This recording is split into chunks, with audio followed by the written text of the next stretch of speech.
যেটা বলতে চাই, চুরি হয়ে গেলে তো গেলই, অ্যাক্সিডেন্ট হলে তো হইলই, ছেলেটা খারাপ হয়ে গেছে তো গেছেই, নেশাগ্রস্ত হয়ে গেছে, মেয়েটা হারাম প্রেমে আক্রান্ত হয়ে গেছে, তাদের সুরক্ষা কি করেন আগে? উম্মতের সুরক্ষা তাহলে কি? যাতে করে কাদিয়ানি নিতে না পারে, খ্রিস্টান নিতে না পারে, শিয়া নিতে না পারে, কোনো গোয়েন্দা, কোনো নষ্ট কেউ নিতে না পারে। একটাই পথ, রাসূলুল্লাহ সাল্লাল্লাহু আলাইহি ওয়াসাল্লাম বলেন, যতদিন আমার উম্মত তার সমাজের, তার দেশের শ্রেষ্ঠ শ্রেষ্ঠ হক্কানি আলেমদের ছায়াতলে থাকবে, সবাই আমার সঙ্গে জান্নাতে যাবে। আসসালামু আলাইকুম ওয়া রাহমাতুল্লাহি ওয়া বারাকাতুহু। মেহরবানি করে কেউ কোনো প্রকার ছবি তুলবেন না, ভিডিও করবেন না। ছবি তোলা, ভিডিও করা ইসলামের দৃষ্টিতে গুনাহে কবিরা। শুধুমাত্র যেখানে না হলে নয়, একান্ত প্রয়োজন, শরীয়তে পাকের পক্ষ থেকে সেখানে ছবি উঠানোর পারমিশন আছে। যে বিষয়টা একান্ত প্রয়োজনে পারমিশন থাকে সেটাকে অ্যাভেলেবেল পারমিশন বলা যায় না। যেমন বিপদগ্রস্ত মানুষ, খাবার কোনো কিছু নাই, আছে একটা মরা গরু, ওই ব্যক্তির জন্য সেই মরা গরুর গোশত খাওয়ার অনুমতি আছে, আর কিছু নাই, ওই মরা গরুর থেকে একটু গোশত নিয়ে রান্না করে খাওয়ার পারমিশন শরীয়তে আছে। এই বলে কি সারা বছর সবার জন্য আছে? প্রথম কথা হবে, মরা গরুর গোশত খাওয়া কি হারাম। একান্ত প্রয়োজনে, যখন না হলে নয়, ওই ব্যক্তির জন্য ওইটুকুন পরিমাণ জায়েজ। যেই জিনিস নবীজি হালাল ঘোষণা দিয়ে দুনিয়া থেকে চলে গেছেন, কিংবা যেটাকে হারাম বলে চলে গেছেন, কিয়ামত পর্যন্ত সেটার মধ্যে পরিবর্তন আনার অধিকার আর কারো নাই। কেউ মানবে মানবে না সেটা ব্যক্তিগত ব্যাপার, কিন্তু মাসআলা নিজের জায়গায় থাকবে। আর নবী আসবে না, নবীর বিধান পরিবর্তন করার আর কেউ আসবে না। ঘুষ খাওয়া কি হালাল না হারাম? আমাদের দেশে চলে কিনা? অল্প না অনেক? এই জন্য কি হালাল বলা যাবে? সুদ হারাম, কিন্তু সুদ চলে না, এত সত্ত্বেও কি হারাম। বেপর্দা করা কি হারাম? বেপর্দা সমাজে অল্প না অনেক? যেহেতু অনেক হয়ে গেছে, ফতুয়াটা একটু পাল্টায় দেই, এখন আর কেউ মানার লোক নাই, হুজুর এখন আর এই ওয়াজ করা যাবে না, এখন বলে দেন বেপর্দা করা জায়েজ আছে। বলা যাবে? একজনও যদি থাকে তাও বলতে হবে বেপর্দা করা হারাম। শরীয়তের মাসআলা গণতন্ত্র অনুযায়ী হয় না। শরীয়তের মাসআলা কোনো গণতন্ত্র নাই যে সমাজের বেশিরভাগ মানুষ পর্দা করে না, সুতরাং এখন আর আমাদের এলাকায় পর্দার কথা বলা যাবে না। শরীয়তের মাসআলা এমন না। এখন অধিকাংশ মানুষ নামাজ পড়ে না, হুজুর এত নামাজের ওয়াজ করবেন না, না বলা যাবে না। হুজুর অধিকাংশ মানুষ সুন্নত মোতাবেক দাড়ি রাখে না, এগুলো বলেন না হুজুর। হুজুর প্রায় সব ঘরেই টেলিভিশন এবং ডিশ, এটাকে জায়েজ করে দেন হুজুর, বলা যাবে? অন্যায় অন্যায়, অপরাধ অপরাধ।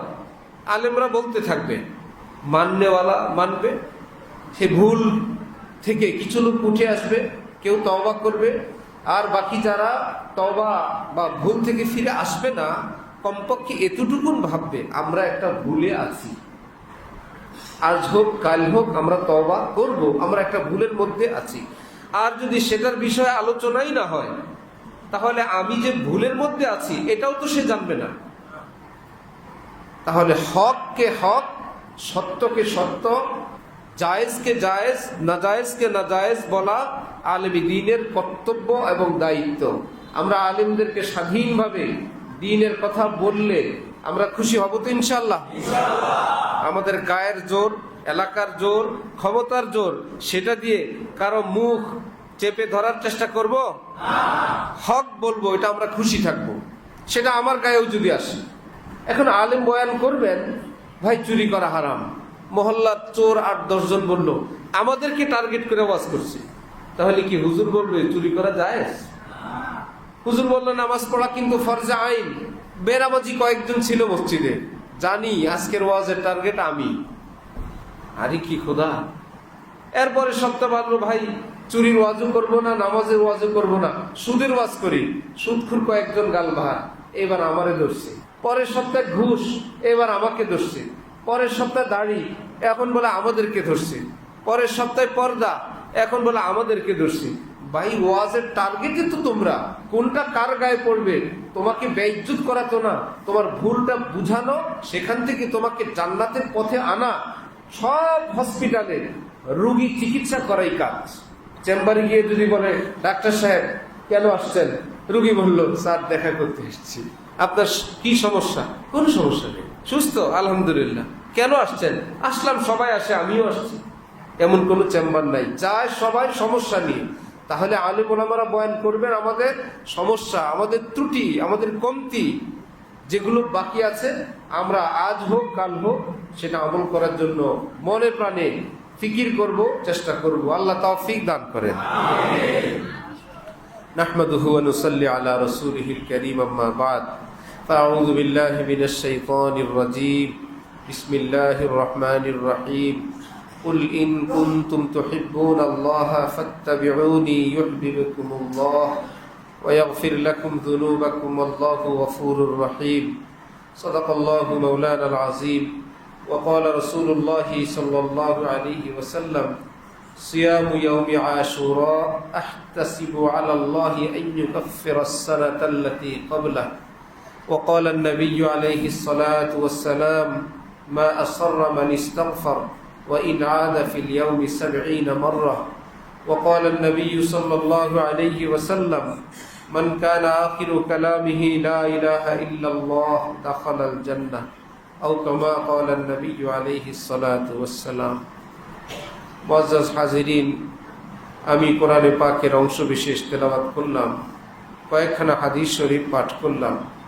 আল্লাহ আমাদের সকলকে কোরআন শরীফ এবং হাদিস শরীফের সহি এলেম দান করেন। আমাদের জীবনের সমস্ত গুনাহ মাফ করে দেন। আমাদের মা বাবা, আপনজন, প্রিয়জন সকলকে মাফ করে দেন। সারা পৃথিবীর সব মুসলমান ভাই বোনদেরকে মাফ করে দেন। সবার সকল জরুরত আল্লাহ পাক ইজ্জতের সঙ্গে পুরা করে দেন। আমরা আজকে 10ই মুহররম, আরবি বছরের প্রথম মাস মুহররম। তাহলে প্রথম মাস হওয়ার কারণে আমরা 1448 হিজরি শুরু করলাম। কত হিজরি? 1 হিজরি কবে? হিজরি 1, এটা তো 1448। হিজরি 1 হলো যে বছর নবীজি মক্কা শরীফ থেকে মদিনা শরীফ হিজরত করলেন, সেটা হলো কত? হিজরি 1। বলবেন 1 হইলে তার আগে কি ছিল? নবীজির মক্কি জীবন আছে না, তো সেটা কত হিজরি? ওখানে কোনো হিজরি নেই। নবীজি যে বছর মদিনা আসলেন, মক্কা 13 বছর, নবুয়তে 13 বছর থাকার পর মদিনা শরীফ আসলেন, ওই বছর থেকে হযরত ওমর রাদিয়াল্লাহু তাআলা আনহুর যুগ থেকে হিজরি 1 গণনা স্টার্ট। তার আগে কি করত? তার আগে বড় কোনো ঘটনা কেন্দ্র করে বলতো ওই ঘটনার 3 বছর পর, ওই ঘটনার 5 বছর পর, ওই ঘটনার 40 বছর পর। এটা ছিল তাদের ক্যালেন্ডার সিস্টেম। যেমন যে এলাকায় হোল্ডিং নাম্বার নাই, বাড়ির নাম্বার নাই, সে এলাকার ঠিকানা কিভাবে দেয়? নির্দিষ্ট করে ওই বাড়ির নাম্বার দিতে পারে? বলে একটা 10 তলা বিল্ডিং, এটা ডাইন পাশ, একটা 10 তলা, ওটা 3 বিল্ডিং পরে, অমুক দোকানের পাশে। এইভাবে তাদের দিনগুলো যেত। মাস 12টা ছিল, 1 মাসে বছর, কিন্তু হিজরি 1, 2, 3 ছিল না। আচ্ছা, এটা শুরু করলেন হযরত ওমর রাদিয়াল্লাহু তাআলা আনহু। হযরত ওমর আবার শুরু করলেন। বর্তমান যে আদালত সিস্টেমের ব্যবস্থা, এখনকার বিচার তো এই সিস্টেমে হয়, কিন্তু আদালত সিস্টেমে বিচার প্রার্থীরা বিচার প্রার্থনা করবে, এই সিস্টেম সর্বপ্রথম হযরত ওমর রাদিয়াল্লাহু তাআলা আনহু চালু করেছেন।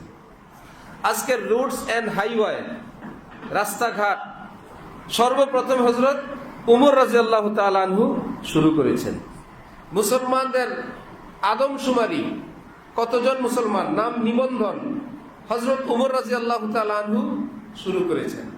তারাবির নামাজ একই ইমামের পিছনে 20 রাকাত করে প্রতি রমজানে আদায় হযরত ওমর রাদিয়াল্লাহু তাআলা আনহু শুরু করেছেন। এতিম বিধবাদের জন্য সরকারি ভাতা এই পৃথিবীতে সর্বপ্রথম হযরত ওমর শুরু করেছেন। সুবহানাল্লাহ। অনেক কিছু। আচ্ছা, ওমর তো ওমর, তারপরে কে? হযরতে ওসমান। ওনার যুগে এসে এই যে কোরআনে পাক আমরা একত্রে পাই, এটা হযরত ওসমান করেছেন। ওই পর্যন্ত এভাবে কোরআনে পাক হাতে হাতে ছিল না। এখানে হাড্ডিতে, এখানে কাঠে, এখানে চামড়ায়, এখানে পাথরে, লাকড়িতে, যেখানে যা ছিল। সাহাবাই কাগজ তো ছিল না, তাহলে কোরআন শরীফ ছিল, এভাবে ছড়ানো ছিল। হযরত ওসমান সবটাকে একত্রিত করে এক বাইন্ডিং এর ভিতরে নিয়ে আসলেন। কি নবীর যুগে না হযরত ওসমানের যুগে? সারা পৃথিবীর মুসলমান মানি কিনা? আমরা মানি কিনা? তাহলে আমরা নবীকেও মানি, সাহাবাই কেরামকেও মানি। 30 পারা কোরআন জিবরিল আমিন আসমান থেকে মৌখিকভাবে নিয়ে আসছেন, নবীজিকে মৌখিকভাবে শুনাইলেন। লিখলেন কারা? সাহাবাই কেরাম। 30 পারা কোরআন লিখলেন কারা? নবীজির হাদিস লিখলেন কারা? তাহলে সাহাবাই কেরাম হলেন ইসলামের বুনিয়াদ, ভিত্তি। নবীর থেকে ইসলাম হেফাজতের সমস্ত কাজ, কোরআন এবং হাদিস, সবটা আল্লাহ পাক এই সাহাবাই কেরামের মাধ্যমে আঞ্জাম দিলেন। কিয়ামত পর্যন্ত মানুষকে বুঝানোর জন্য। এরা জেনতেন মানুষ না, এরা ওহী লেখার লোক, ওহীর লেখক। চাইলে আল্লাহ জিবরিল কি দিয়া লিখিতে পাঠাইতে পারতেন, ফেরেশতা দিয়া লেখাইতে পারতেন। সাহাবীদের কি দিয়ে কোরআন লেখাইলেন, যাতে করে কিয়ামত পর্যন্ত মানুষ এই কথা মনে রাখে, আল্লাহ যাদেরকে দিয়ে আসমানি কোরআন জীবনের প্রথম লেখাইলেন, হেফাজত করলেন, তারা হইলেন কারা? সাহাবায়ে কেরাম। তাহলে আমরা মানব কি শুধু আল্লাহ রসুল, না আল্লাহ রসুল সাহাবায়ে কেরাম? নবীজি বলেন মানার লোক আরো আছে, তাবিঈন, তাবে তাবিঈন। নবী যদি বলেন মানার লোক আছে তাবিঈন, তাবে তাবিঈন, তাহলে আমরা কি শুধু সাহাবী মানবো, না তাবিঈন, তাবে তাবিঈন? আল্লাহ এবং রসুলকে আমরা মানি। আল্লাহ যদি বলেন আলেমকে মানো, তাহলে যদি আমরা আলেমকে না মানি, আলেমকে অমান্য করা হবে না আল্লাহকে? কোরআন শরীফে রব্বুল আলামিন বলেন ইন্নামা ইয়াখশাল্লাহ মিন ইবাদিহিল উলামা। সমাজ, দেশের মানুষ শুনো, আল্লাহর যথাযথ ভয় হক্কানি আলেমদের ভিতরে আছে, তাদের থেকে দিন নিও। ফাসআলু আহলাজ যিকরি ইন কুনতুম লা তা'লামুন। তোমরা যারা দ্বীনের যথাযথ ইলম রাখো না, তোমার যুগে, তোমার শতাব্দীতে যারা বড় বড় আলেম, তাদের কাছে জিজ্ঞেস করে নিও। কারো তাফসীরের কথা না আল্লাহর কথা? তাহলে আমি যদি বলি আমি আল্লাহ মানি, রসুল মানি, আর কাউকে মানি না, তা আমার না মানার মধ্যে কোরআন শরীফের অনেকগুলো আয়াত এসে যায়, অর্থ হয়ে যায়। 30 পারা কোরআন মানি, ওই কয়েক লাইন মানি না। যে ব্যক্তি 30 পারা কোরআন 114 সূরার সব মানে, শুধু বললো আমি ছোট্ট একটা সূরা মানি না, মুসলমান না কাফের? এক আয়াত না মানলে, এক শব্দ না মানলে কাফের। একটা শব্দ স্বীকার করলে, জামা, পায়জামা, টুপি সব ঠিক আছে। কেন এত বড় ভূমিকা দিলাম ভাই? এত ফিতনা, ফিতনাগুলো আলেমরা জানে কবে? ছড়ায় যাওয়ার পরে। আচ্ছা, এই ফিতনা আমরা তো জানি না ভাই। চোর তো চুরি করে, চুরি করার পরেই তো জানে যে এই ঘটনা ঘটে গেছে, জানে বা তো নিয়েই গেছে। তাহলে সতর্ক কি চুরির পরে না চুরির আগে? যদি জানি এই ঘরে চুরি, সেই ঘরে চুরি, সেই ঘরে চুরি, আমরা আপনি কি বসে থাকবো? আচ্ছা আমার ঘরে চুরি হোক, তারপরে দেখব। এটা তো কেউ করে না। চুরি হয়ে যাচ্ছে, তাহলে তালা আটকাও, নতুন লকার দাও, নতুন সিস্টেমে সিকিউরিটির ব্যবস্থা করো। এটা তো আমরা বুঝি। তাহলে আমাদের মুসলমান ভাইদেরকে চুরি করে নিয়ে যাচ্ছে কাফেররা, ইহুদিরা, খ্রিস্টানরা, কাদিয়ানিরা, শিয়ারা, আহলে কোরআনের নামে আরেকটা কাফেরের দল। নাম কি সুন্দর, আহলে কোরআন। আসলে মুসলমানের দল না, কাফেরের দল। কারণ তারা হাদিস অস্বীকার করে, হাদিস মানে না। তাহলে যে হাদিস মানে না সে কি মুসলমান? কেন? কোরআনের মধ্যে আছে হাদিস মানার কথা, তাহলে তো সে কোরআনও মানল না।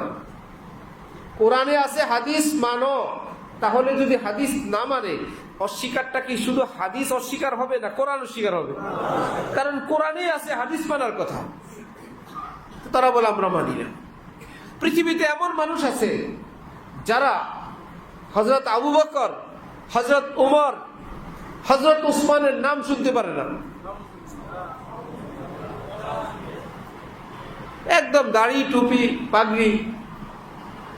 কি বলে, নবীর পরে খলিফা হওয়ার উপযুক্ত ব্যক্তি ছিলেন হযরত আলী।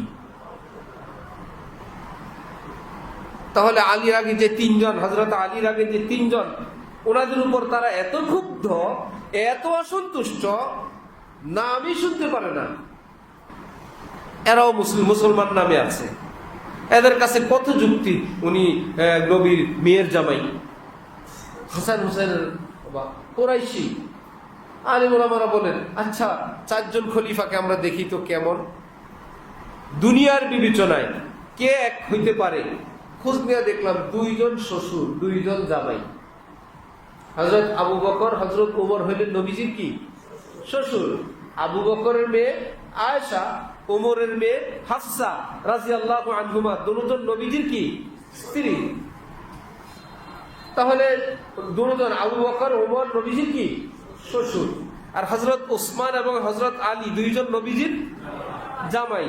তাহলে সিনিয়র কে? জামাইরা সিনিয়র না শ্বশুররা? আচ্ছা, এই দুই শ্বশুরের মধ্যে বড় শ্বশুরকে সব দিক থেকে সিনিয়র, এবং নবীজির সবার আগে কুমারী মেয়ের মধ্যে কাকে বিবাহ করছেন? হযরত আবু বকর মেয়েকে। তা গেল আবু বকর এক, আর থাকে শ্বশুর আরেকজন, এবার দ্বিতীয় শ্বশুর উমর, এবার জামাই কয়জন? দুইজন। এক জামাই, এক মেয়ের জামাই, আরেকজন দুই মেয়ের জামাই। কে আগে? দুইওয়ালা হযরত ওসমান, আরেকজন কে? আলী। কয় মেয়ের জামাই? এবার হযরত আলী। সিরিয়াল তো ঠিকই আছে। আত্মীয়তার বিবেচনায় যদি ধরেন, আর যদি হায়াতের বিবেচনায় ধরেন, হায়াত যার যতদিন হায়াত আছে ততদিন তো কেউ যদি বলেন না হযরত আলীর পরে ওনাদের সিরিয়াল ছিল, খোঁজ নিয়ে জানা গেল হযরত আলীর পর তো একজনও জীবিত নাই। যদি হযরত আলীর পরে ওনাদের সিরিয়াল থাকতো তো হায়াতকে আমরা নতুন করে দিতাম, কবরেতে চলে গেছে আগেই। যেই সিরিয়ালে খেলাফত, ওই সিরিয়ালেই মৌত। সবার আগে চারজনের মধ্যে ইন্তেকাল হয়েছে কার? তারপরে ওমর, তারপরে মৃত্যুর ভাবেও পরে দেখলাম আমরা সিরিয়াল খেলাফতের এইটাই ছিল। উল্টা হইলে আরেকজন পাবে না, যে উল্টে যেত তার আগে তো তার মৃত্যু হয়ে যেত। মৃত্যুর বিবেচনায়ও দেখলাম সিরিয়াল এটাই কি ঠিক আছে। আচ্ছা, কবরের সিরিয়াল দেখি তো, দেখি নবীজির একদম কাছে কে? আবু বকর সিদ্দিক। তারপরে কে? ওমর। একটু দূরে জান্নাতুল বাকিতে ওসমান, ইরাকের বাগদাদে আলী। আল্লাহ, কবরের সিরিয়ালও তো একই সিস্টেম। সুবহানাল্লাহ বিহামদি। কে বুঝাবে কার কথা? কাকে বুঝাবেন? যেটা বলতে চাই, চুরি হয়ে গেলে তো গেলই, অ্যাক্সিডেন্ট হলে তো হইলই, ছেলেটা খারাপ হয়ে গেছে তো গেছেই, নেশাগ্রস্ত হয়ে গেছে, মেয়েটা হারাম প্রেমে আক্রান্ত হয়ে গেছে। তাদের সুরক্ষা কি করেন আগে? উম্মতের সুরক্ষা তাহলে কি? যাতে করে কাদিয়ানি নিতে না পারে, খ্রিস্টান নিতে না পারে, শিয়া নিতে না পারে, কোনো গোয়েন্দা, কোনো নষ্ট কেউ নিতে না পারে। একটাই পথ, রাসূলুল্লাহ সাল্লাল্লাহু আলাইহি ওয়াসাল্লাম বলেন, যতদিন আমার উম্মত তার সমাজের, তার দেশের শ্রেষ্ঠ হক্কানি আলেমদের ছায়াতলে থাকবে, সবাই আমার সঙ্গে জান্নাতে যাবে। শ্রেষ্ঠ আলেমের ছায়া, ছাতা বাদ দিয়ে নিজের পছন্দের হুজুর খুঁজবে, এই হুজুর করা, ওই হুজুর বলছে ফেসবুক চালাইতে, ওই হুজুর বলছে ছবি দেখলে অসুবিধা নাই, ওই হুজুর বলছে মেয়েদের এত পর্দা পর্দা লাগে না, ওই হুজুর বলছে মন ভালো থাকলে পর্দা লাগে না। এরকম হুজুর আছে না সমাজে? এইরকম হুজুরকে পছন্দ করার লোক তো আছে, আছে না? সেই দরবারগুলো কি খালি না? অনেক মানুষ তারা চিন্তা করছে এই হুজুর মন মতো হুজুর। তাহলে মানলো কি হুজুরকে না নিজের পছন্দকে? হুজুর হইলো সাইনবোর্ড। যেমন দেখবেন আপনারা শুনবেন অনেকেই বলে অমুক হুজুরের বাসায় টেলিভিশন আছে, এই জন্য আমিও রাখি। শোনেন না জীবনে যে অমুক আলেমের বাসায় তো টেলিভিশন আছে, অসুবিধা কি? তাহলে যেই ব্যক্তি এ কথাটা বলে সে যে হুজুরকে দলিল দেয়, আসলে কি হুজুর রাখার কারণে সে রাখে না নিজে রাখবে এটা সিদ্ধান্ত? এবার এর পক্ষে কি একটু সাপোর্ট মিলানো যায়, খুঁজতে খুঁজতে হুজুর একজন পাইছে, এবার হুজুরকে যোগ করে দিল। আচ্ছা, হুজুরের একজন হুজুর টেলিভিশন রাখছে, এটা তোমার এত পছন্দ হইল, সারা দেশের আলেমরা যে রাখলেন না ওটা পছন্দ হয়নি? যদি একজন রাখেন হইতে পারে, 10 জন রাখেন হইতে পারে, 100 জন রাখে হইতে পারে, লক্ষ লক্ষ লক্ষ লক্ষ আলেমরা যে রাখেন না ওইটা পছন্দ হইল না, এটাই পছন্দ হইল। আচ্ছা, হুজুরকে এত ভালো লাগলো টেলিভিশনের ইমাম বানাইলা, হুজুর যে টেলিভিশন রাখার পরেও 5 ওয়াক্ত নামাজ পড়ে, তুমি পড়ো না কেন? হুজুর যদি একটু ভুল বিচ্যুতি করেও কোরআন শরীফ তো শুদ্ধ পড়ে, তুমি পড়ো না কেন? হুজুর যদি ভুল বিচ্যুতি একটু করেও হুজুর স্ত্রী সন্তানদেরকে দ্বীনের উপর রাখেন, তুমি রাখো না কেন? তাহলে যে এইরকম কাউরে দলিল দিয়ে নিজের নষ্টামিটাকে সাবেত করে প্রমাণ করে, আসলে সে ওইরকম আলিমকা হুজুরকে মানে না, মানে হলো নিজের মনকে। যেটা মনে চায় সেটা করবে, এর সঙ্গে কি মিলানো যায়? আমরা যখন হিজ পড়ি কুমিল্লা বরুড়া এক থানায় এক এলাকায় খুব ঢোল বাজায়, জিকিরও করে ঢোলও বাজায়। আমরা হিফজখানার ছাত্র, আমরা গেছি, গিয়ে এক হুজুর ঢোলের পক্ষে দলিল শুনছেন, ঢোল বাজানোর পক্ষে দলিল, এই নিজ কানে শুনলাম, বলতেছে এই যে হুজুররা মোল্লারা দলিল দেয় ঢোল বাজানো জায়েজ নাই। ওনার তো ঢোলের শ্রোতা সব, তাদেরকে জিজ্ঞেস করে এদের মসজিদে ঘড়ি নাই, এরা ঘড়ি হাতে দেয় না? দেয়। একটু কান দিয়ে শুনেন তো, ঘড়ির ভিতরে খট খট খট হয় কিনা? জি হয়। তাহলে এরা তো ঢোল নিয়ে নামাজ পড়ে, এক মসজিদেও তো ঢোল আছে, যে ঠিক হয়ে গেল দলিল, কারণ তারা ঢোল বাজাবে। এখন এটার সঙ্গে একটা কিছু মিলাইতে হবে তো, এবার মিলুক আর না মিলুক। এক শিক্ষক ক্লাসে এসে ছাত্রদেরকে জিজ্ঞেস করলো, এক হালি কলার দাম 6 টাকা হলে বলো তো আমার বয়স কত? ছাত্ররা তো অবাক, ভাই এমন অঙ্ক তো জীবনে শুনি নাই, কলার সঙ্গে স্যারের বয়স। এক ছাত্র বলল, স্যার 40। তুমি কিভাবে বললা? বললো আমাদের মহল্লায় আধা পাগল আছে একটা, ওটার বয়স 20। আপনি একটা ফুল পাগল, এই জন্য আপনার বয়স কত? কারণ কলার হালির সঙ্গে এটার কোনো মিল নাই, গড়ির কাটার সঙ্গে ঢোলের কোনো মিল আছে? এটাও দলিল। যদি আলেমের ছায়ায় না থাকেন, তাও কোন আলেম? জেনতেন আলেম? ভাই জেনতেন আলেমের যেই ফ্যাসিলিটিটা তার থেকে নেওয়া দরকার নেন। মহল্লায় ছোট ছোট ফার্মেসি থাকে, আমরা কি ওষুধ কিনি না?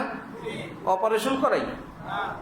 ভাই এই যা পারে তার থেকে এতটুকু নেন, ভাই ট্যাবলেট দাও, ব্যথার বড়ি দাও, গ্যাস্ট্রিক দাও, ওর সেলাইন দাও, ইমোটিল দাও, ভাই ভালো মাশাআল্লাহ উপকার হয়। এই বলে তার কাছে তো ভাই আপনার কাছে কি দা বটির হবে না, আমার একটু ব্রেনটা অপারেশন করার লাগবে, এটা তো কেউ যায় না, এই কাজে সেরা। কিন্তু ইসলামের এক ঝামেলা হইলো, এই মহল্লার হুজুরকে দিয়ে সব শেষ করবে। ওই ছোট্ট ফার্মেসিওয়ালাই বড় হুজুর, যে ভাই বিষয়টা জটিল, এখানে আমার পিসি লাগবে, এভার কেয়ার লাগবে, স্কোয়ার লাগবে, পপুলার লাগবে, সেখানের অধ্যাপক লাগবে, প্রবীণ অধ্যাপক লাগবে, নতুন নতুন চলবে না। আমি কয়েকজন ডাক্তারের কাছে জিজ্ঞেস করি এই জগতে সেরা কি? 2-4 দিনের মধ্যে ডাক্তাররা বলবে এই জগতে আমাদের কিং এই কয়েকজন আছে, আমরা ওনাদের কাছে পড়ছি, পুরা বাংলাদেশের মধ্যে ওনারা সেরা ডাক্তার। এই কথা কি ডাক্তাররা বলতে পারবে না? আমার মা অসুস্থ আসগর আলীতে, এক ডাক্তার হিন্দু উৎফল, আমি তাকে জিজ্ঞেস করলাম, তাকে দেখাই, আসগর আলী ডাক্তার, নামি দামি ডাক্তার। আমি বললাম লিভারের জন্য একজন ডাক্তার বাংলাদেশে আছে শুনলাম, মবিন খান, আপনি কি চিনেন? আসগর আলীর ওই ডাক্তার বলে, বাবারে চিনেন মানি, উনি হলো পুরা বাংলাদেশের লিভারের চিকিৎসক আব্বা। কি বললো, আমার আসগর আলীতে চাকরি হবে কিনা ইন্টারভিউ স্যার নিছে, উনি ইন্টারভিউ নিয়ে আমাকে চাকরি দিয়ে গেছে। তাহলে এতে কি বোঝা গেল, মবিন খান কি ছোট ডাক্তার না বড় ডাক্তার?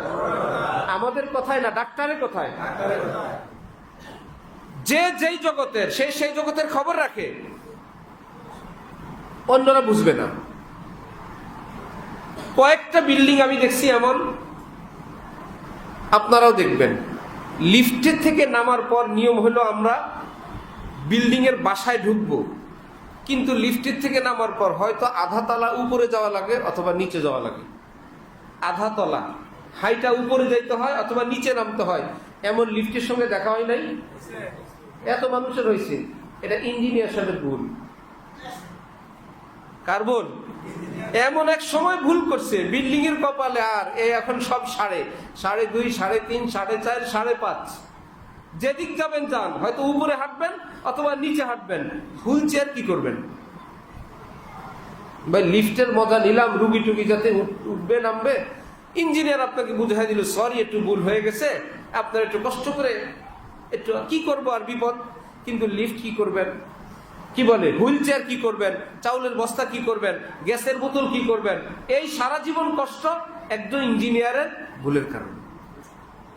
অমুক জায়গায় সুইচ দেয় নাই, অমুক জায়গায় এমন ভুল করছে, অ্যাভেলেবেল। এদেরকে তো আমরা জানবো না। তার অফিসে গেলে দেখবেন বিশাল অফিস, কর্মচারী, অনেক কিছু, বড় বড় বিল্ডিং এর ছবি, কত বড় ইঞ্জিনিয়ার। কিন্তু ইঞ্জিনিয়ারদের জগতে একটু আলাপ করেন তো, অমুক কেমন ইঞ্জিনিয়ার, এরা হাসে বলে, কত বিল্ডিং এ 3.5 তলায় লিফট লাগাইছে হয়। অমুক জায়গায় অমুক সেচ দেয় না, অমুক জায়গায় সুয়ারেজ লাইনে ভুল করে, অমুক জায়গায় সেফটি ট্যাঙ্কে রাখে নাই, অমুক জায়গায় সিঁড়ি চাপ দিছে মাথায় বাড়ি খায়, অমুক জায়গায় সিঁড়ির এক একটা ধাপ দিছে 8 ইঞ্চি করে। এটা জানবো আমরা না, এটা জানবে যারা ইঞ্জিনিয়ার তারা। আবার ডাক্তার কারা ভালো, বড় এক প্রফেসরকে আমি নাম বললাম, ঢাকার এক হসপিটালের ম্যানেজারের কাছে, উনি হাসি। আমি বললাম, জি আমাদের পুরান ঢাকায় বসেন, আপনি হাসেন কেন? বললাম, আমাদের হাসপাতালে ছিল, শুধু ভুল চিকিৎসা করে আমরা বাইরে করে দিছি। আমাদের হাসপাতালে ছিল এই ডাক্তার, ভুল করে শুধু, এই জন্য আমরা ওখান থেকে বহিষ্কার করে দিছি। এটা কি সবাই জানবে না ওই জগতের লোকেরা জানবে? আর বলবো না। আমার উদ্দেশ্য বড় আলেম কে, এটা কি আমরা মাঠে ময়দানের লোকেরা জানবো না আলেমরা জানবেন? আলেমরা জানবেন। একটু জিজ্ঞেস করলে পেয়ে যাবেন। হুজুর এই দেশে বড় বড় 10 জন আলেমের নাম বলেন, ফরফরা বলে দিবে। হ্যাঁ বলেন কি হুজুর? এই যে ফেসবুকে অমুক হুজুর, আরে বাদ দেন, ইউটিউবের হুজুর, আর সব ক্যাম্পাসার।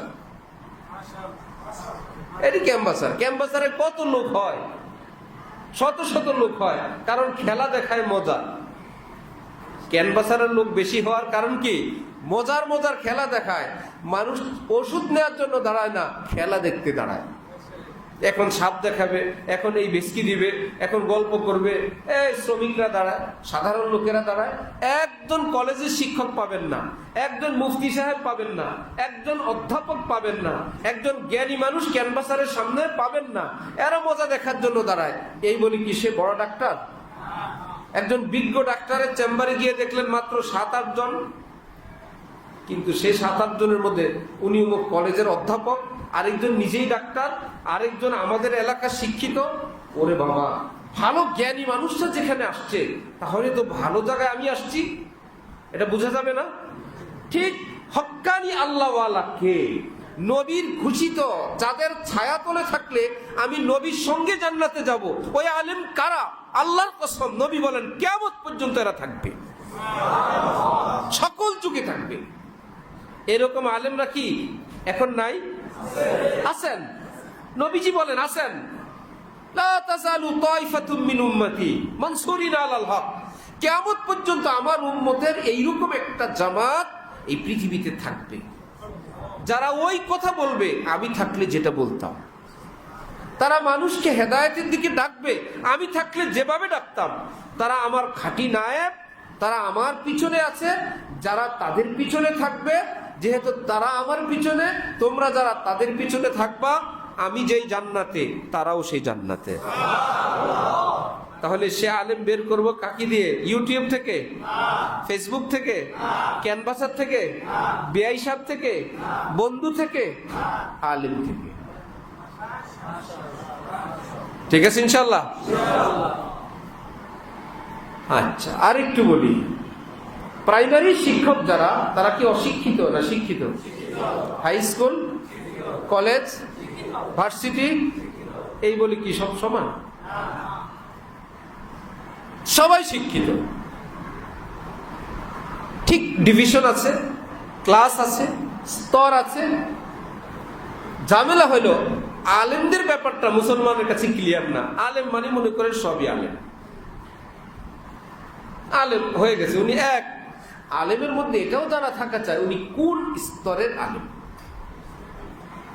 সম্মান করতে আপত্তি নাই, কিন্তু অপারেশন করাবো না, সালাম দিব, ইজ্জত করব, মোহাম্মত করব, হাদিয়া দিব, খাওয়াবো, কিন্তু বাবার ওপেন হার্ট সার্জারি ওনাকে দিয়ে করাবো না, আমার একজন বড় ডাক্তার দরকার।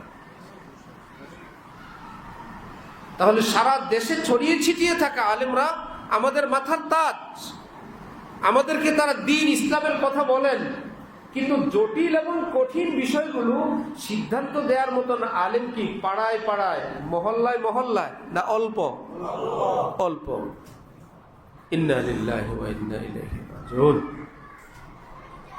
আল্লাহ সহজ করে। গ্লাসগুলো খুলে দেন নাকি? খুললে ভালো হবে।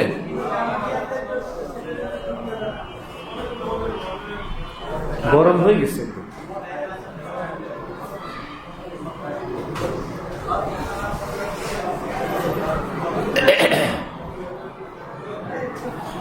আল্লাহ আস্তাগফিরুল্লাহ। মাশাআল্লাহ, মাইক তো চালু আছে, কথা বলা যায়। আমি অনেকক্ষণ যাবত আপনাদেরকে কেবল ভূমিকাই বলে যাচ্ছি। এখান থেকে যে তা শেখার শিখছেন আশা করি। তাহলে আমাদের যত ফিতনা, এই ফিতনা থেকে বেঁচে থাকার জন্য যদি আপনি কোন গলত আকীদাওয়ালার সঙ্গে পড়েই গেলেন, আপনি তো শেষ।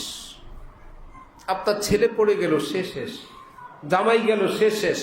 ভাগিনা গেল, সে শেষ। তাহলে শেষ হবার আগে আমাদের কর্তব্য নবী নাই, নবীর খাঁটি নায়েব হক্কানি আলেমদের সন্ধান করা। তারা কি বলেন এর বাইরে যাব না, এটা নিয়ত করা। চেষ্টা করবো ইনশাআল্লাহ। এর মধ্যে আমি মানতে পারবো না অনেক কিছু, ঠিক আছে, কিন্তু আমার বিশ্বাস থাকবে এরা হক। এইটুকুন পারবো না ইনশাআল্লাহ। এরা হক্কানি আলেম, আমরা অনেক কিছু পারি না, কিন্তু ওনারা আমাদের দিন মুরব্বী, ওনারা যেটা বলবেন এটাই রাইট। মোল্লা আলী কারি রহমতুল্লাহ আলাই মেরকাত শরহে মেশকাত, মেশকাত শরীফের পৃথিবী বিখ্যাত আরবি ব্যাখ্যা গ্রন্থ মেরকাতের লেখক, দুনিয়ার সব আলেমরা জানে, এত বড় আলেম। তিনি বলেন, নবীজি যখন কথা বলতেন, নবীজির পবিত্র জবানে স্বয়ং আল্লাহ কথা বলতেন। আমাদের শায়েখ বলেন, হযরতওয়ালা ঢালকানগর আল্লামা শাহ আব্দুল মতিন সাহেব দামাত বারাকাতুহুম, আল্লাহ হযরতওয়ালার হায়াতে অনেক বরকত দান করেন। বর্তমান পৃথিবীর শ্রেষ্ঠ ওলিদের, শ্রেষ্ঠ আলেমদের একজন, পুরো দুনিয়ার, দেশের না। আমাদের বাংলাদেশের সম্পদ। আরেক সম্পদ জাতীয় মসজিদ বাইতুল মোকাররমের খতিব। উনি কি বাংলাদেশের বড় আলেম না দুনিয়া? পুরো দুনিয়ার বড় আলেমদের একজন, বাংলাদেশের সম্পদ। দেওবন্দের এক ছাত্র একবার কোন এক মাদ্রাসা সাহারানপুরে গেছে এক প্রবীণ ওস্তাদের নিকট পড়ার জন্য। তো ওই উস্তাদ বলতেছেন, ভারত পাকিস্তানে যে এলেমের সেন্টার, এটা থাকবে না, এটা বাংলাদেশে চলে যাবে। কেন? বাংলাদেশের এক আলেমের লেখা এক কিতাব আমার হাতে আসছে, আমি ওই আলেমকে দেখি নাই, আমি ওই কিতাব দেখে বুঝছি এই কিতাব যে লিখতে পারেন তিনি যেই দেশে থাকেন ইসলামের হেড অফিস ওই দেশ হয়ে যায়।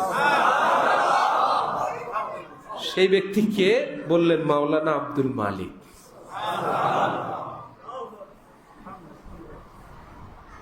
খলিফা যারা একটু আগে বলছিলাম, হযরত আবু বকর, ওমর, ওসমান, ওনারা তো মক্কা মদিনায় থেকেই রাষ্ট্র পরিচালনা করলেন। ওনারা যেখানে রাজধানীও সেখানে। হযরত আলী চলে গেলেন বাগদাদের, কুফায়, ইরাকের। ইসলামের রাজধানী কি তখন মক্কা মদিনায় ছিল না কুফায় ছিল? প্রেসিডেন্ট যেখানে, রাজধানীও কোথায়? সেখানে। যেখানে তিনি থাকবেন সেখানেই, বাদশা যেখানে থাকে সেটাই রাজধানী। বলে হযরত আলী কুফায়, ইসলামের রাজধানী কুফায়। তাহলে বাংলাদেশে এত বড় মানের আলেম আল্লাহওয়ালা থাকতে আমাদের আর কোনো পেরেশানি আছে? এটা আমাদের গর্বের। হযরত শাহ, আমাদের শাহ আব্দুল মতিন সাহেব দামাত বারাকাতুহুম, আমাদের হযরতওয়ালা, উনি এই দেশের মানুষ, বাংলাদেশি মানুষ। পৃথিবীর বহু দেশের মানুষেরা যারা ওনাকে চিনেন, জানেন, ওনার কথা শেখার জন্য, বুঝার জন্য তারা বাংলা ভাষার চর্চা করে। আমরা দেখছি আলাদা মাস্টার রেখে তারা বাংলা পড়েন, যে আমরা, আমাদের শায়েখ এত বড় আল্লাহওয়ালা, তার ভাষা বাংলা, এজন্য আমরা বাংলা শিখি। আল্লাহ আপনাদেরকে জাযায়ে খায়ের দান করেন। আমি অনেক বিক্ষিপ্ত কথা বলে বলে এই পর্যন্ত আসছি। তাহলে আমরা অনেক কিছু আছে মানতে পারবো না, বিশ্বাস তো করতে পারবো ইনশাআল্লাহ। পারবো কিনা? আল্লাহু আকবার। এটা কি এলাকা? নারায়ণগঞ্জ। আচ্ছা, নারায়ণগঞ্জের শহরে ওদিক গেলাম কদিন আগে, সপ্তাহখানি। আল্লাহ, তো কিছু হুজুরদের খবর শুনলাম, ওনাদের সামনে মা বোনরাও যান, পুরুষরাও যায়, নারীরাও। এই জন্য আগে আব্বাটাকে এনে, এই জন্য আগে বলে উনি হইলেন বাবা।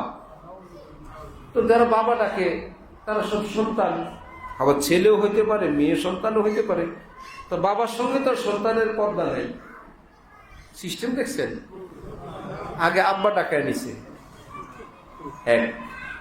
দ্বিতীয় সিস্টেম করে দিচ্ছে, দেখো পর্দার বিষয়টা হলো মনের সাথে। মন যদি পবিত্র হয় পর্দা লাগে না। আমি বললাম, আহারে মুসলমান, আপনারা একটু ঘিরি ধরে বলতে পারলেন না মুগুর নিয়ে? তাহলে হযরত আবু বকরের মনটা খারাপ ছিল, হযরত ওমরের মন খারাপ ছিল, হযরত ওসমানের মন খারাপ ছিল, সৎ সাহাবীদের মন খারাপ ছিল, এই জন্য পর্দা করতেন। বড় পীর জিলানীর মন নাপাক ছিল, খাজা মঈনুদ্দিন চিশতি অন্তরটা নাপাক ছিল, রাসূলুল্লাহ সাল্লাল্লাহু আলাইহি ওয়াসাল্লামের অন্তর আত্মা পবিত্র না অপবিত্র ছিল? বল, তোমারটা আবার কোন পবিত্র? কিন্তু মুসলমানের তো নাই। না না, বলা যাবে না, আল্লাহর ওলি। ওলি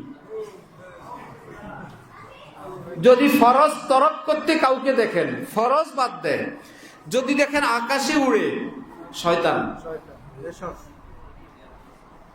শরীয়তের উপর চলে না, একদম পাগড়ি, জুব্বা, দালাল ফালাল, চেলা চামচা, শূন্যে উড়ে, ওলি না। এটা কি?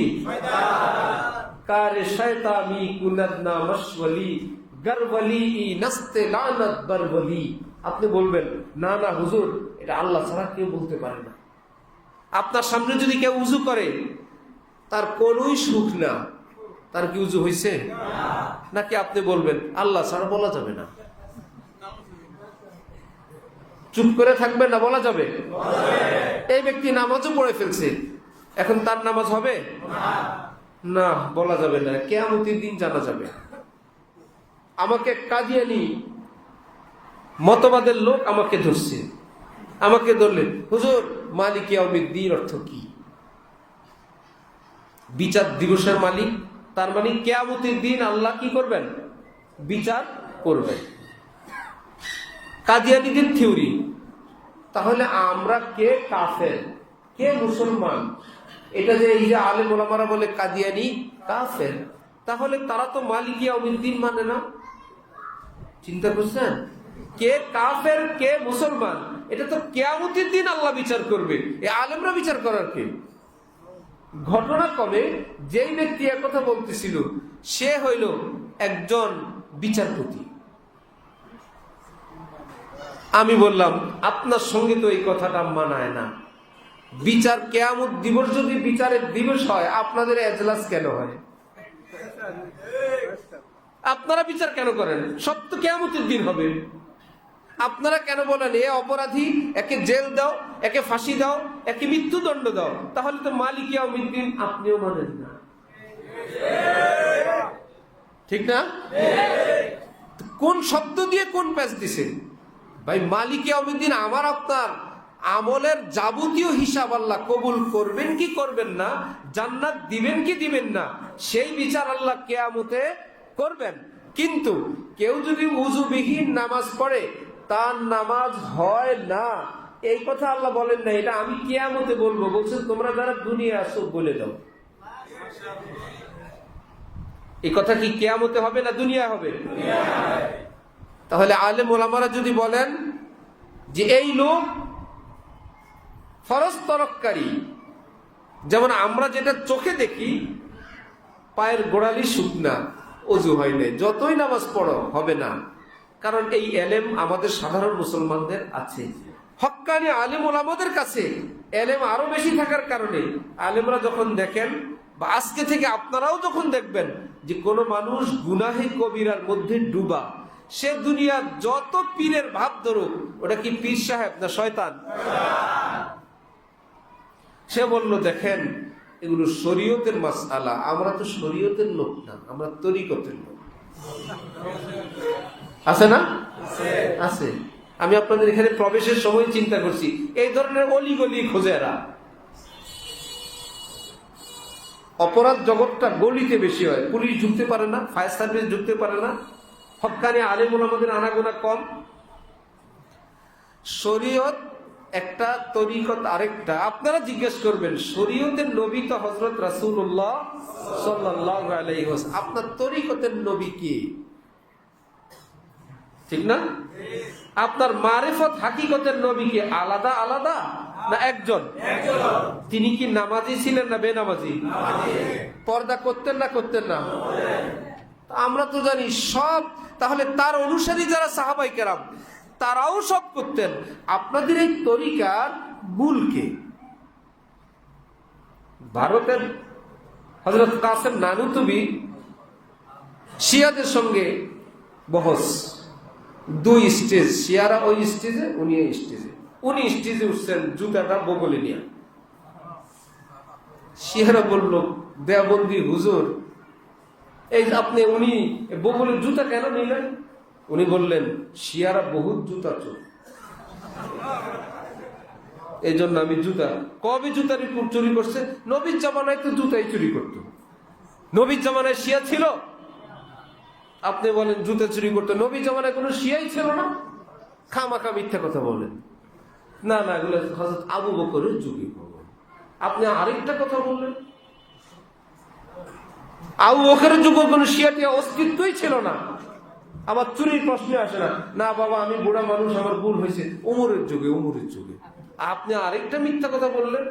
এইবার উনি বললেন নবীর যুগে নাই, আবু বকরের যুগে নাই, ওমরের যুগে নাই। এই বদমাশ গুলো আসলো কোত্থেকে? এখানেই শেষ। কাসেম নানুতুবি তো কাসেম নানুতুবি, ওই যে যারা বাবা খাজা বাবার পার্টি, বেপর্দা পার্টি, তরিকত পার্টির সঙ্গে বসছেন, এরা বলতেছে আমরাই হক, এই দেওবন্দিরা হলো শুয়োর। নাউজুবিল্লাহ। মানে বহসের একটা সিস্টেম, অপর পক্ষকে ক্ষিপ্ত করা, খেপায় দেওয়া, তাহলে দলিল ফলিল ভুলে যাবে, মাথা খারাপ হবে, ভুল বলবে, তথ্য ভুল বলে ফেল করবে। ক্ষুব্ধ খেপানোর জন্য বলে দিল যে দেওবন্দীদের মধ্যে আর সুরের মধ্যে কতটুকু পার্থক্য। কাসেম নানুতুবি এই স্টেজ থেকে নামলেন, কি জানি মাপেন। উনি এই স্টেজ থেকে ওই স্টেজ মাই পয়সা বললেন যে ভাইয়েরা, এই দেওবন্দীদের মধ্যে আর সুরের মধ্যে 20 হাত পার্থক্য। ওরা দিছিল গালি, উনি সেটাকে এই মিষ্টি ভাষায় সিস্টেম করলেন।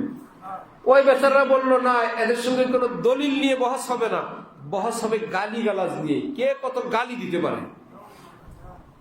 হক্কানি আলেমরা বলে ভাই আমরা এটা পারবো না, কারণ মুখে গালি উচ্চারণ করলে ফেরেশতা আমার নামে লিখবে। গালি দিব যাকে, ফেরেশতা লিখবে যাকে দিব তার নামে, না যে দিবে। কিন্তু আমরা খুশি হই কি গালি দিছি, গালি কি দিয়ে দিছি না রইছে। ফেরেশতা বলে দেন না, এটা আপনার আমল নামে রয়ে গেছে। আমরা খুশি হই আজকে তারে দিছি গালি। কোথায় দিলেন? ফেরেশতা তো আপনার নামে লিখলেন। আমরা দিয়ে দিয়ে খুশি হই। এক বেচারাকে আপনি দৌড়াইছেন, দৌড়াইতে দৌড়াইতে 1 কিলোমিটার দৌড়ে আপনি খুশি। আরে আপনি খুশি 1 কিলোমিটার দৌড়ে এসে তার বাড়িতে চলে গেল, আপনি ফিরে আসতে 1 কিলো, আপনার তো 2 কিলো হলো। 2 কিলো হলো না? তাহলে মাইনাস প্লাস মাইনাস হিসাব করতে হবে। এখন আলেমরা বলে আমরা এই মুখে গালি আনতে পারবো না, আনলেই তো ফেরেশতা আমাদের নামে লিখবে, বহস করবো কেমনে? নানু তুমি বলে আমি নিলাম বহস। আরে খোদা কি বিপদে, বুড়ার সঙ্গে করা যায় না। এখন ওই পার্টি মারেফত পার্টি শুরু করছে গালি। হযরত কাসেম নানু তুমি বড় বস্তা একটা নিয়ে দাঁড়াইছেন, ওরা গালি দেয়, হাত দিয়ে আমার একটা ভাব করে যেন গালিটা ধইরা বস্তায় বলতেছে। মুখ দিয়ে তো কিছু বলেন না, ফেরেশতা কি লিখবে? ওনার এক হাতে বস্তা আর এক হাত এরকম করে, যা করে তাই তো লিখতে হবে। মুখ দিয়ে তো আর কিছু বলেন নাই। হ্যাঁ যা করে যতক্ষণ পারছে দিছে। এবার বললো দেওবন্দিরা বলো, তোমরা বলো। উনি বস্তাটার মুখটা পেঁচা বললেন ল। তারে তাকবীর, আল্লাহু আকবার। বিনা গালি তোরা ঘন্টা ঘন্টা মিলে গালি দিলি, আর তোদের সবগুলো একটা প্যাকেট করে কাসেম নানু তো তোদের বস্তা তোদের বানলো।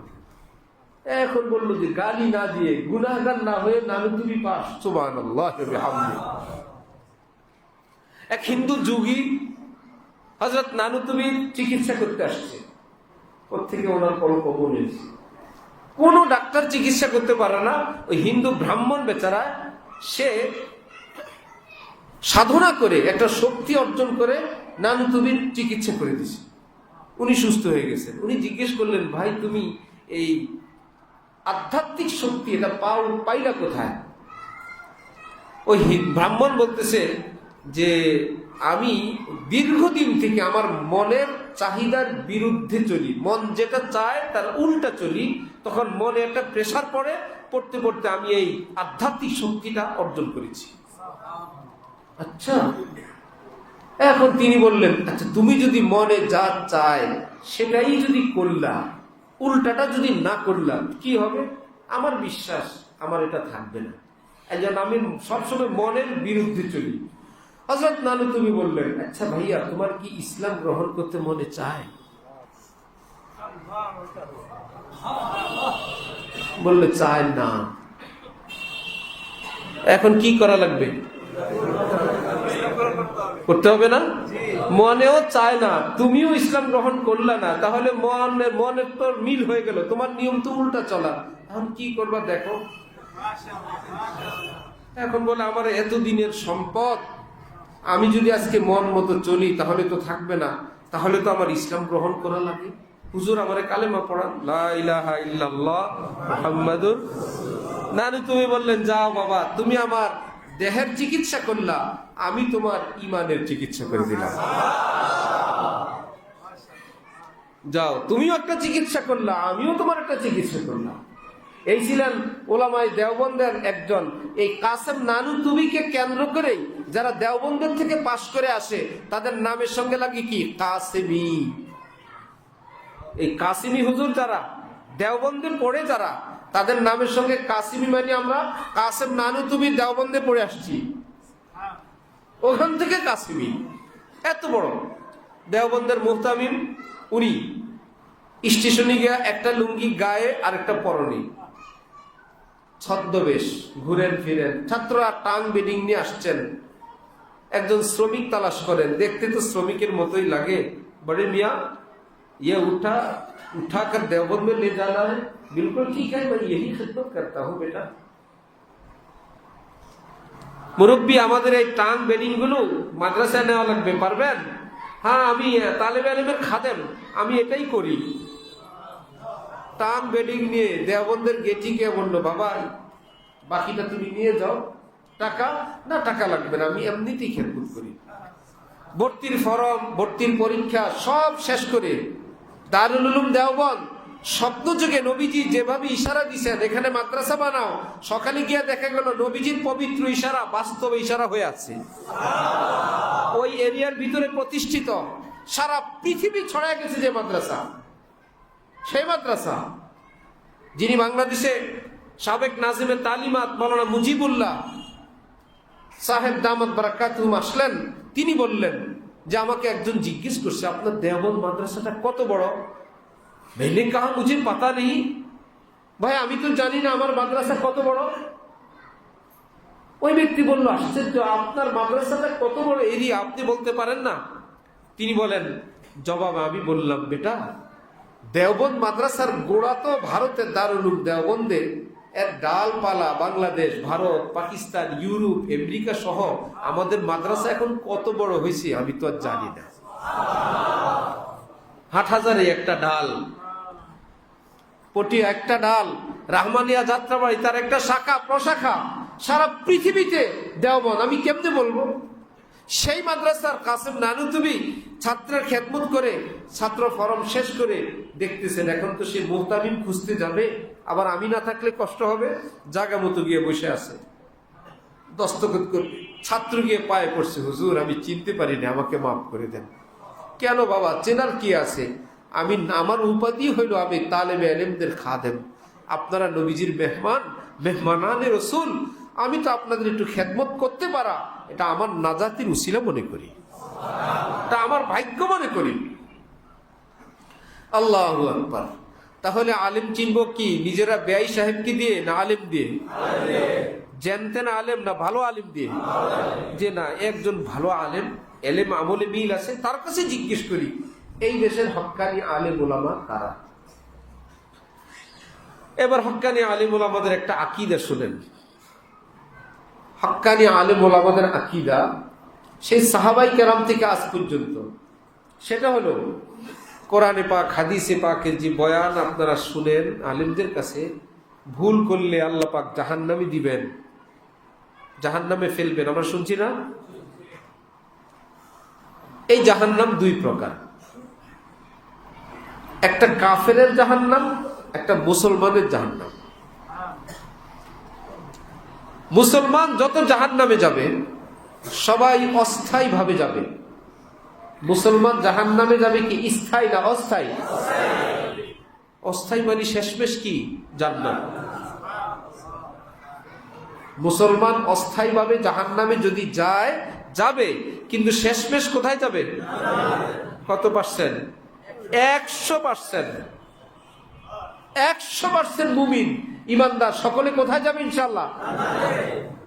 কোরআন শরীফের আয়াত, ওয়ালা সাউফা ইউতিকা রাব্বুকা ফাতারদা, সূরা দুহা। আল্লাহ পাক বলেন আমি আপনাকে এত দিব আপনি খুশি হয়ে যাবেন। কিয়ামতের দিন নবীজি কান্না করেন, ইয়া উম্মতি উম্মতি। আল্লাহ বলবেন জিবরিল যাও তো, কেন কান্দে? জিবরিল যাবেন, আপনি কেন কান্দেন? আমি আমার গুনাহগার উম্মতগুলোর জন্য কান্না করি। জিবরিল বলো, সাইয়ুরজিক আল্লাহু তাআলা, আপনাকে আল্লাহ শীঘ্রই খুশি করবেন, আপনি কান্না করবেন না। কি পাইলে আপনি খুশি হবেন? অর্ধেক উম্মত জান্নাতে যান, তাহলে আরেক অর্ধেক 4 ভাগের 3 ভাগ পাঠায় দেন, আর 1 ভাগ এগুলো কঠিন অপরাধী, কাফের না মুসলমান, ইমানদার, চরম অপরাধী। ইমানদার হলে তো আমার উম্মত,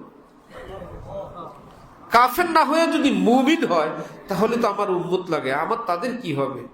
তাহলে আপনি কি হলে খুশি হবেন?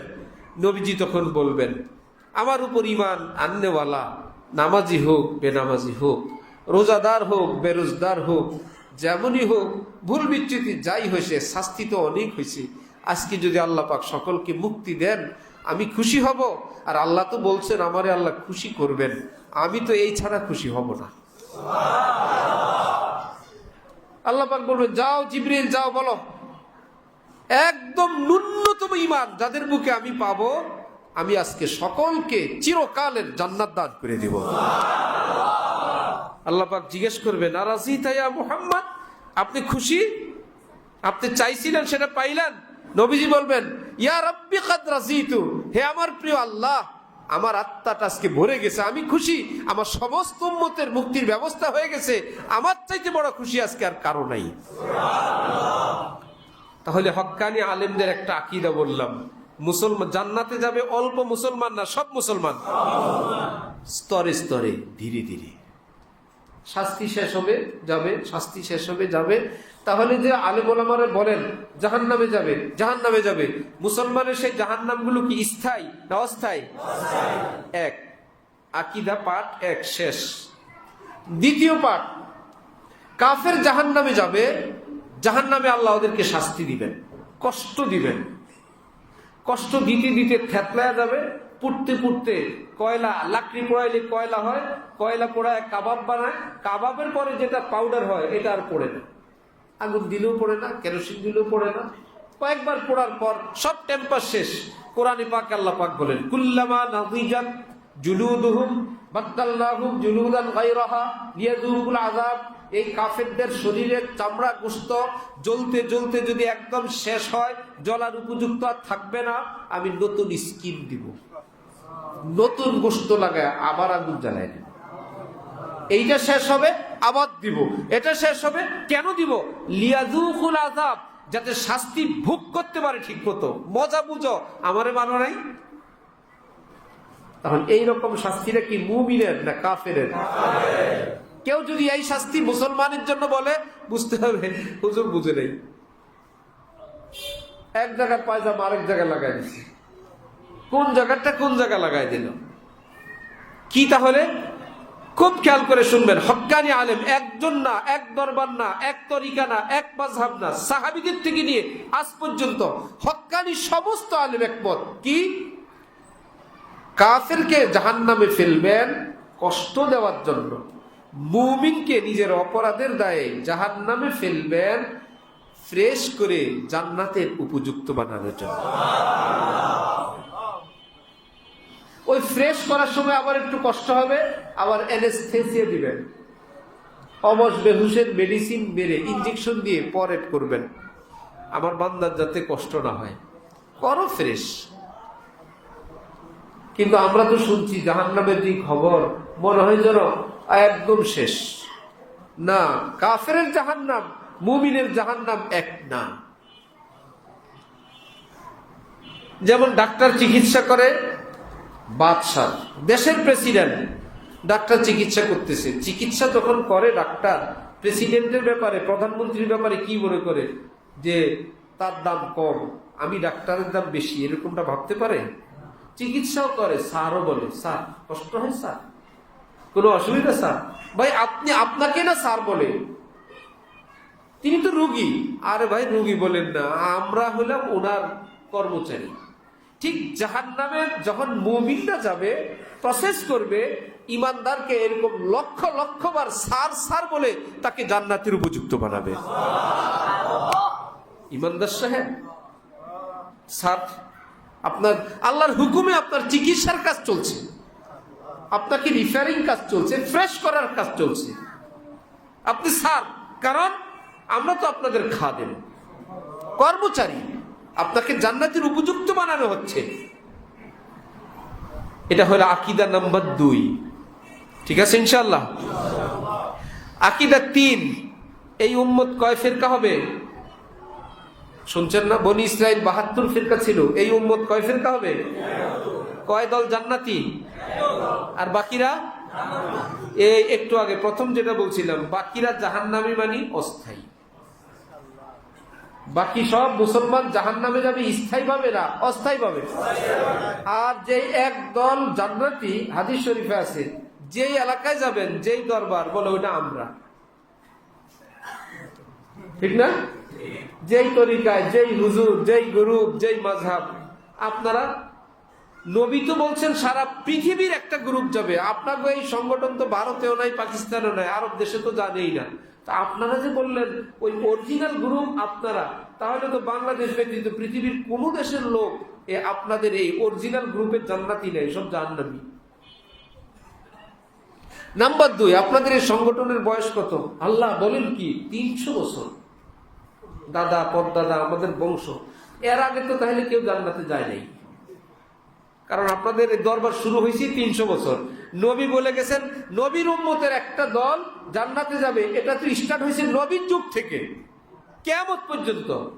তাহলে এই দল মানে কোনো দরবার না, কোনো সিলসিলা না, কোনো মাযহাব না, এই একটা জামাত অর্থ কিয়ামত পর্যন্ত বাছাই করা একটা গ্রুপ, কিয়ামত পর্যন্ত বাছাই করা একটা গ্রুপ। এবার সব জামাতের সব শ্রেণী হালাল খায়, সহি আকীদা, আল্লাহর মাননেওয়ালা, গুনাহ করে না একজন, এ আরেকজন পাওয়া গেছে, এ হানাফি একজন, এ শাফি একজন, মালিকির থেকে এত, হাম্বলির থেকে এত, আহলে হাদিস থেকে এত, এ এত। হ্যাঁ, আহলে হাদিস হয়ে গেছে কারো পর, কিন্তু সব ঠিক আছে, এমন কোন ভ্রান্ত আকীদা লালন করে না, বেয়াদব না, চরম কঠোর না। চলো বাটে বাটে পড়ে গেছে, ঠিক আছে চলো। আচ্ছা, চিশতি, কাদরি, নকশবন্দি, সোহরাওয়ার্দী, চলো। তাহলে এটা কি একটা গ্রুপের না পুরো মুসলমানদের? এক সময়ের না কিয়ামত পর্যন্ত? এক দেশের না সব দেশের? তাহলে ওই একটা জামাত কি ছোট না অনেক বড়?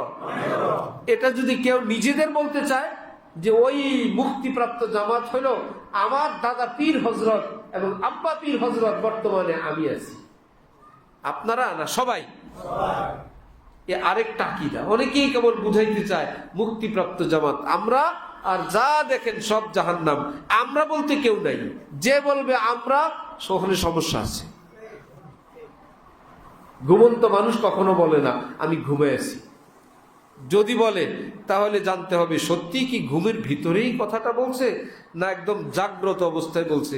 জানা গেল বসে বসে চা খায় আর বলে যা আমি ঘুমাইতেছি।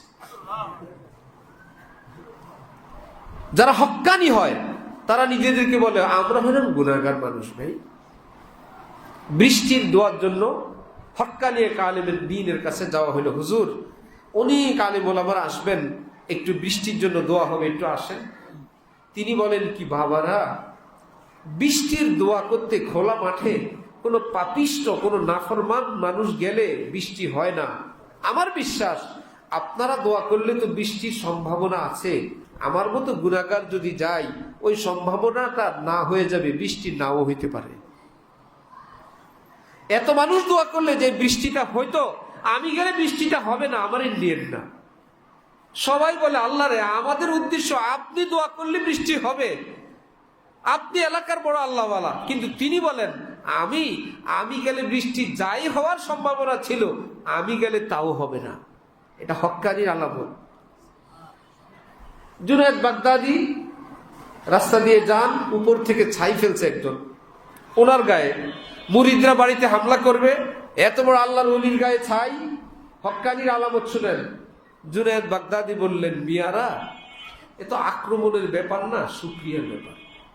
এই মাথাটা তো আগুনের উপযুক্ত ছিল, আগুন পড়লে ঠিক হইতো, সেখানে আগুনের বদলা ছাই পড়ছে, আলহামদুলিল্লাহ বলো মিয়া। এত বড় নাফরমান, আগুন পড়ার উপযুক্ত, ছাই পড়ছে তো শুকরিয়া আদায় করার বিষয়। এদেরকে বলে হক্কানি। আমি যে হযরতওয়ালার কথা বললাম, আমাদের শেখ হযরতওয়ালা ঢালকানগরের নিকট খামের ভিতরে করে সৌদি আরব থেকে একজন 100 রিয়াল হাদিয়া পাঠাইছে আমার ছাত্র জামানায়। হযরত বললেন যে ভাই, এক দেশ থেকে আরেক দেশে রেমিটেন্স যাওয়ার জন্য একটা রাষ্ট্রীয় নিয়ম আছে, ওই দেশকে একটা ফি দিতে হয়, 100 রিয়াল পাঠাইবা এত পয়সা দাও। বাংলাদেশ সরকার বলবে আমার এত পয়সার ভাগ দাও। দুই দেশ এটাকে রেমিটেন্স লেনদেনের মিডিয়া হয়ে এক দেশের কারেন্সি আরেক দেশে যায়। এই টাকাটা তো গোপনে আসছে, এই দেশও জানে না, ওই দেশও জানে না, দুই দেশকে ফাঁকি দিয়ে টাকাটা আসছে, এটা বৈধভাবে আসে নাই। এই হাদিয়া আমি খাবো না।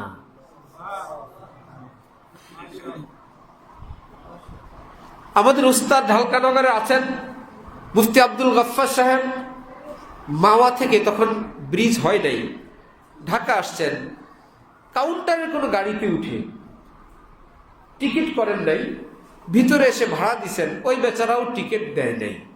বাড়িতে এসে সন্দেহ, সন্ধ্যাবেলা মালিক তো ভাড়াগুলোর হিসেব করবে টিকিট গুনে গুনে, তাহলে আমি যেই টাকাটা দিলাম ওটা তো গণায় পড়বে না, হয়তো মালিকের কাছে টাকাটা পৌঁছবে না।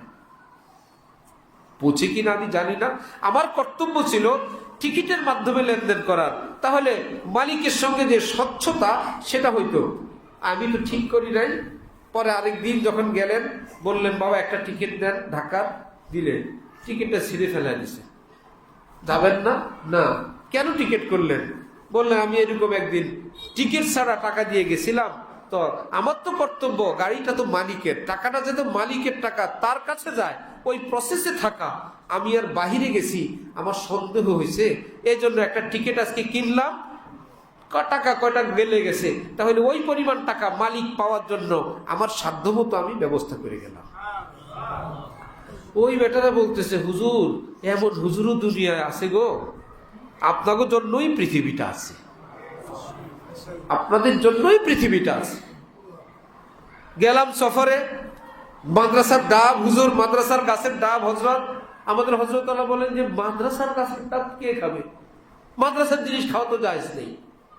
হুজুর বলেন কি? হ্যাঁ, মাদ্রাসার জিনিস খাইতে হলে মাদ্রাসাকে আগে টাকা জমা দিতে হবে, মাদ্রাসায় ডাব বিক্রির এত টাকা, এবার কিনে খাও, বাজারের থেকে 2-1 টাকা বেশি দাও, এটাই না নিয়ম। মেহমান আসবে আর ডাব খেয়ে ক্লিয়ার, আর বাকিগুলো হুজুর আর ছাত্ররা আমাদের মাদ্রাসার ডাব আমরা খাই।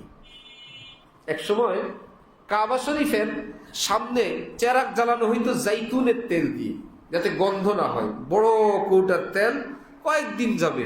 খাদেম সাহেব সকালে গিয়ে দেখে তেল নাই। এত তেল তো যায় না ভাই, পাহারা দিয়ে দেখে এক তেল চোরা, তেল চুরি করে।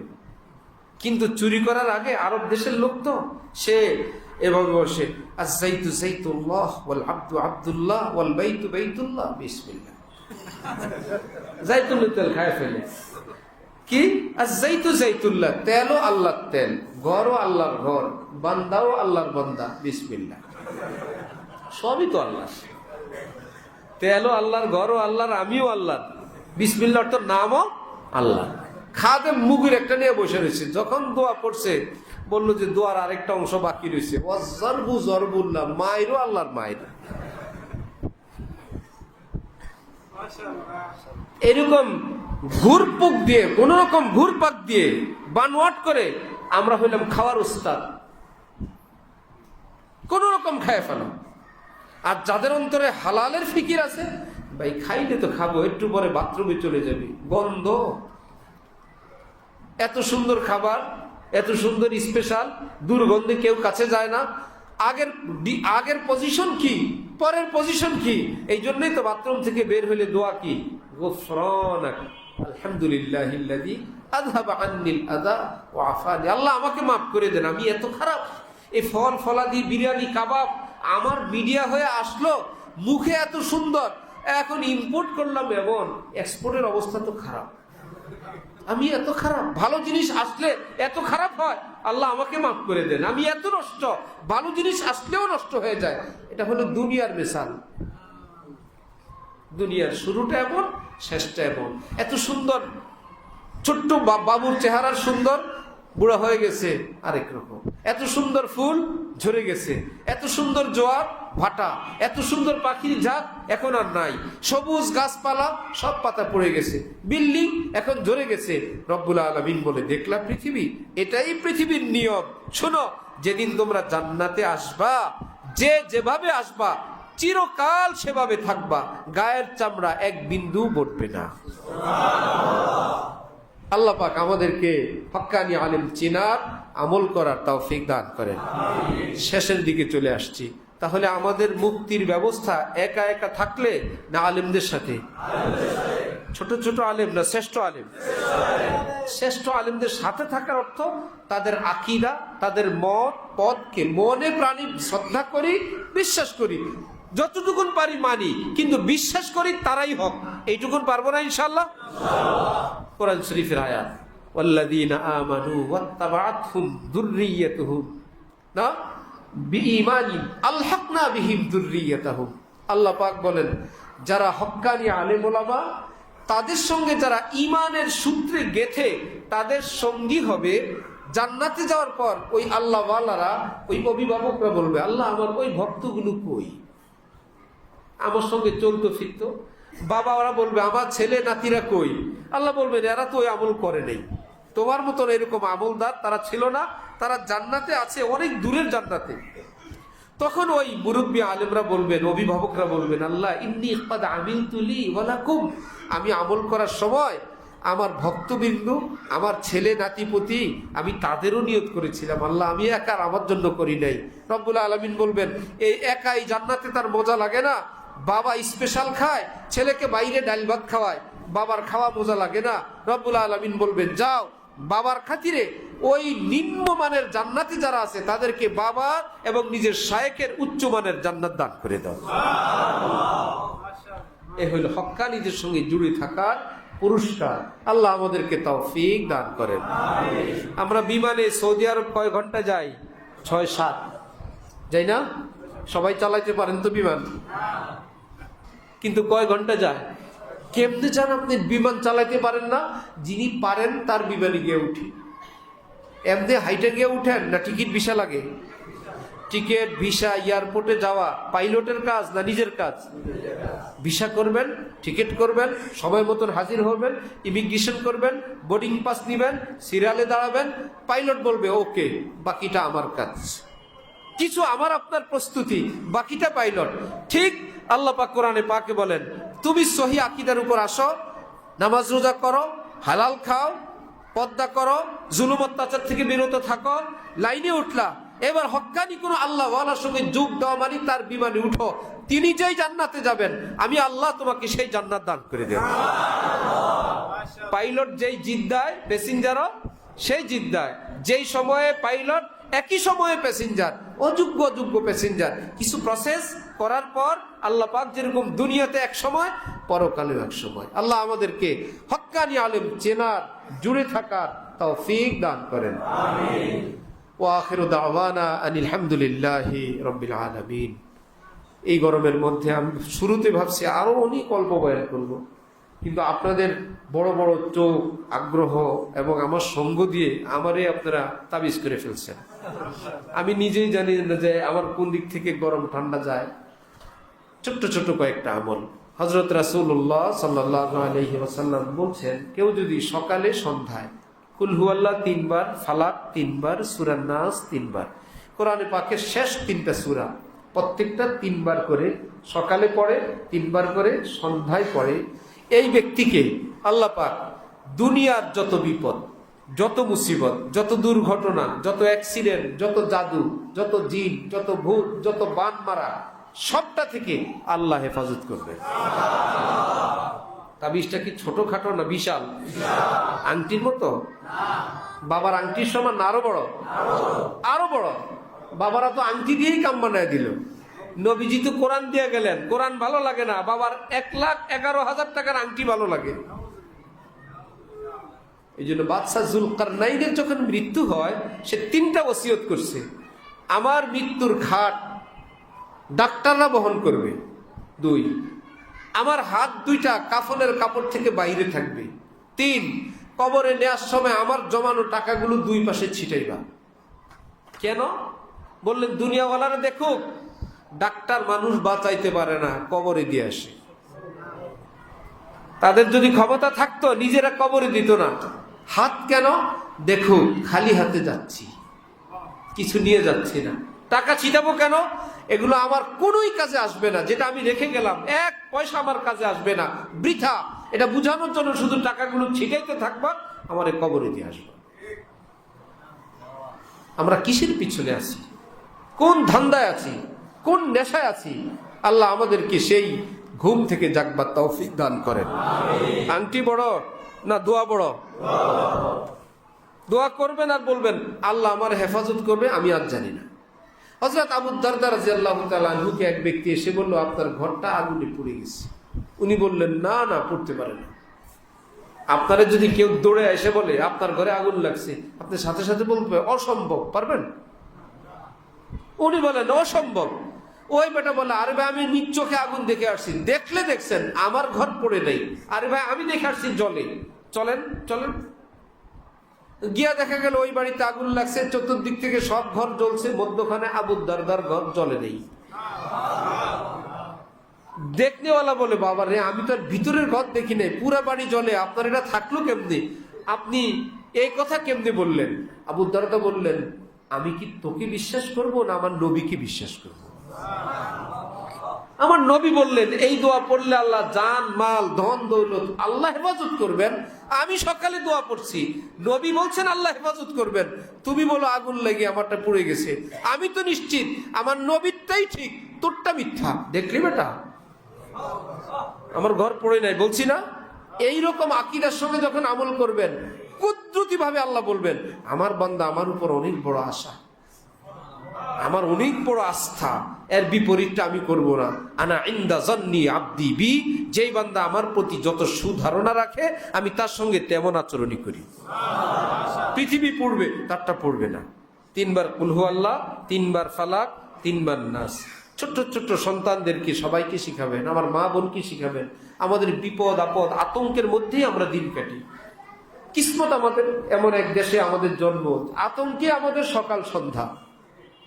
আতঙ্ক আর আশঙ্কা নিয়ে আমরা এই পর্যন্ত আসছি। কতদিন আল্লাহ আমাদেরকে কবে সুখ দিবেন আল্লাহ ভালো জানেন। আল্লাহ আমাদের দেশটাকে সর্বাঙ্গীন ভাবে নিরাপদ বানায় দেন। দ্বিতীয় আমল, নবীজি বলেন যে 5 ওয়াক্ত নামাজের পর আয়াতুল কুরসি একবার পাঠ করবে, এই ব্যক্তি জান্নাতে যাওয়ার, জান্নাতে পৌঁছতে একটা গেট বাকি, এই গেটটা অতিক্রম করলেই বেহেশত। গেটের নাম মৃত্যু। মৃত্যুর গেট পার হইলে জান্নাতে যাবে। বলবেন হুজুর এক আয়াতুল কুরসিতে বেহেশতে পাঠায় দিলেন, আমল টামল আর লাগবে না? এটা আপনি নবীজির রওজায় গিয়ে বলেন। নবী যা বলছেন আমরা তাই বলছি। এর ব্যাখ্যা হইল যে নবীর ঘোষিত আমল শুরু করবে তাকে জান্নাতি বানানোর প্রসেস আল্লাহ নিজেই করবেন। এই টেনশন আপনার করতে হবে না। যা আমার নবী বলছে আমল করলে জান্নাত, তার মৃত্যুর আগে আল্লাহ তাকে জান্নাতি বানায় মৃত্যু দিয়ে দিবে। এক হোমিও ডাক্তার বলে আমার কাছে রোগী আসলে চেহারা শুরুতে দেখলেই বুঝি নামাজ টামাজ পড়ে না, আমি ওষুধে দেই 5টা। এটা ফজরের পর পর, এটা জোহর পড়ার সাথে সাথে, এটা আসরের নামাজ পড়ে যায় নামাজে বসে খাইবেন, এটা মাগরিবের পরে, এটা সাথে সাথে এসা। বলে শেষমেশ দেখলাম আমার ওষুধে তো কাজ হয় না, আসল ওষুধ তো নামাজ। আয়াতুল কুরসি কি 5 বার না 5 ওয়াক্ত নামাজের পর? এই তো ইন্নাস সালাতা তানহা আনিল ফাহশাই ওয়াল মুনকার। আল্লাহ পাক তাকে নামাজি বানাবেন, নবীর এই ঘোষিত আমল দিবেন, বাকিটা আল্লাহই করবেন। আল্লাহ আমাদের সবাইকে তৌফিক দান করেন। ওয়া আখিরু দাওয়ানা আলহামদুলিল্লাহি রাব্বিল আলামিন। অনেক মজমায় তো যাওয়া হয়, ছোট বড় বিশাল, কিন্তু আজকে অনেক ভালো লাগছে। আপনারা গরমের মধ্যেও ভালো লাগছে এবং আসা পর্যন্ত ভীষণ ক্লান্ত শ্রান্ত। এমন শিডিউলের মধ্যে গত 2 দিন এবং সামনের দিনগুলো মানে কল্পনা করলেও ক্লান্ত হয়ে যায়।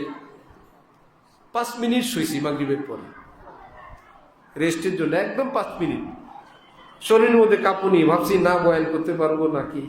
এটা হলো সন্তান কানলে নাকি মায়ের বুকে আল্লাহ দুধ দান করেন, এবং শ্রোতারা যারা মুখলিস হয়, আগ্রহী হয়, ওই অনুযায়ী যিনি কথা বলবেন আল্লাহ তার অন্তরে কথা ঢেলে দেন। কারণ হেদায়েত কার হাতে? একটা স্পিকার ব্যবহার হয়, কিন্তু আল্লাহ তো জানেন উপস্থিত মানুষগুলোর ব্যাপার স্যাপার। আল্লাহ আপনাদের আজকের এই উদ্যোগ, আপনাদের এই কোরবানি এই এলাকার হেদায়েতের উসিলা হিসাবে কবুল ফরমান।